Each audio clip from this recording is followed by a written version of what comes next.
జనవరి 13 110 సంవత్సరాలకి ఒకే ఒక్కసారి వచ్చే మహా అద్భుతమైన రోజు. ఈ పవిత్రమైన రోజుని శివ ముక్కోటి అని కూడా అంటారు. ఈ ఒక్క రోజున నేను చెప్తున్న ఈ శివ మంత్రాన్ని జపిస్తూ ఆ మహాదేవుడికి ఈ ఒక్క పని చేయండి చాలు. ఈ రోజు మీ మనసులో మీరు ఏం కోరుకున్నా అది తప్పక నెరవేరుతుంది. ఇలా చేయటం వల్ల కోటి పౌర్ణములను చూసినంత పుణ్య ఫలితంతో పాటు ఈ కోటి పౌర్ణములలో ఈశ్వరుణ్ణి ఆరాధన చేస్తే ఎంత ఫలితం వస్తుందో అంత పుణ్య ఫలితం మనకు వస్తుంది. మీరు ఆ రోజు స్వామివారికి ఏం చెయ్యాలో, ఏ మంత్రం జపించాలో వీడియో ఎండింగ్ లో చెప్తున్న వీడియో లాస్ట్ వరకు చూడండి. ఎందుకు ఈ రోజు అంత విశిష్టత అంటే, ఈ రోజున భోగి పౌర్ణిమ తిథి, సోమవారం మరియు ఆ మహారుద్రుడి యొక్క నక్షత్రం ఆరుద్ర నక్షత్రం అన్ని కలిసి వచ్చిన రోజు. అందువల్ల ఈ రోజు శివ ముక్కోటిగా చెప్పబడింది. ఈ రోజు తమిళనాడు రాష్ట్రంలో ఒక అద్భుతమైన పండగలా జరుపుకుంటారు. మనం చరిత్ర చూసుకుంటే 1940 నుంచి 2050 వరకు ఇలాంటి మహా అద్భుతమైన రోజు రానే రాలేదు. ఈ రోజు ఆ పరమశివుడికి చాలా ప్రీతికరమైన రోజుగా కూడా చెప్తారు. ఈ రోజు మీ మనసులో మీరు ఏం కోరుకున్నా అది తప్పక నెరవేరుతుంది. పెళ్లి కాని వారికి వెంటనే పెళ్లవుతుంది. ఫైనాన్షియల్ గా ఇబ్బందులు పడే వాళ్ళు బయటపడతారు. మంచి ఆరోగ్యం కావాలనుకునే వాళ్ళు, ఎడ్యుకేషన్ లో ఫస్ట్ క్లాస్ రావాలనుకునే వాళ్ళు,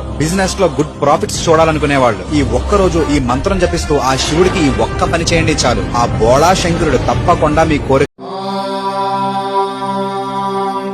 సర్వేశ్వరాయ విద్మహే శూలహస్తాయ ధీమహి తన్నో రుద్రః ప్రచోదయాత్.